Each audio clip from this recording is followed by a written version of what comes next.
Corporates again have surprised the sceptics. They're hanging in there far better than many would have thought. They're still delivering profits. There have been more profit beats than misses. As a matter of fact, there have been about 3 profit beats for every 2 profit miss. So that's a healthy ratio. It indicates that companies are not collapsing out there. And particularly from some of the key sectors, the readings we're getting is that strength remains in the domestic economy, albeit that it is slowing. And you mentioned sectors there. What sectors do you think are doing better than others? Look, a sector that's really been a highlight in this results period has been the retailers. What we've seen from them is results which indicate that growth is still there, albeit slowing, that margins are stabilising, and the trading updates that they're delivering are positive year on year. So this has caught many investors out because it was a sector that was perceived to be very vulnerable to an economic and consumer slowdown. But the profit numbers that we're hearing from those companies just doesn't tell that story. Yeah, that's interesting because that sounds at odds with official data showing a pullback in discretionary spending. Look, one thing that we've been highlighting to our investors for quite some time is that the sector of retailers in the market is not a homogeneous group of companies, and therefore the large retailers and the listed names are strong operators. They know how to navigate economic cycles, and therefore their ability to either gain market share and manage their businesses even through a pretty tough economic environment and an environment where consumers are facing cost of living issues is quite impressive. And again, what we've seen at this result period is the listed retailers impress.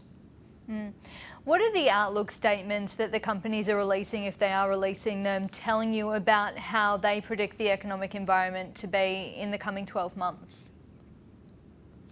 Look, we track very closely the outlook statements that companies give and also the guidance that they deliver at results. Now, in terms of the guidance, we're seeing an equal mix between companies that are upgrading their guidance and downgrading their guidance. So no clear directional story there. As I mentioned, the trading updates, not just from retailers but across other companies, are net positive. So that is something that is an optimistic signal in terms of the health of profits out there and going into the future. But corporates are understandably conservative in the way that they mention the economic environment and the vulnerabilities of the consumer.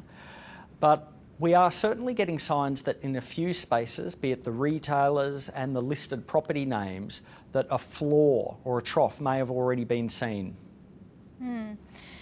Bank of Queensland today has announced some job cuts, and Deloitte has flagged a private sector hiring freeze. Is there any evidence you're seeing in these company reports around staff counts or hiring intentions or job losses being flagged? So far, no. There's been no broad-based theme talking about deceleration in the jobs market. Now, obviously, we're well aware that the jobs market is not as tight and hot as it was 12, 18 months or 2 years ago, but it's not collapsing either. We're seeing an equal sort of mix between companies point towards their labour availability and pricing issues being a big challenge.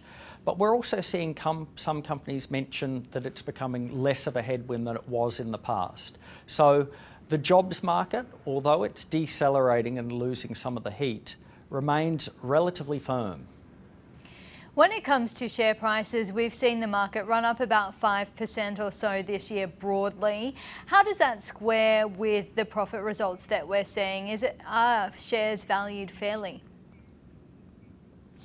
Look, the Australian equity market is fully valued, and that's something we've been pointing out for quite some time. But what the results point to today is profit numbers that support those high valuations. The ascent of the equity market here has largely mapped what we've seen in the US equity market. And as of right now, both the US equity market and the Australian equity market are within striking distance of all-time highs. This profit environment that we're seeing supports it, and it allows investors to look through this cycle and think about how profitable those companies will also be 12 and 18 months from now, when we're entering an interest rate cutting cycle. And do you think that we will continue to see the strength as we look toward that 12 to 18 month horizon? Look, the rate cutting cycle that we see starting in the US over the next month and then starting in Australia just after the first quarter next year will obviously support the consumer and stimulate the economy to a certain extent. So it means that those downside concerns that investors had on the overall equity market and some of the key sectors are able to ease to a certain extent, and therefore we remain optimistic on the equity market. Richard Schellbach, great to get your insights. Thank you. Thank you.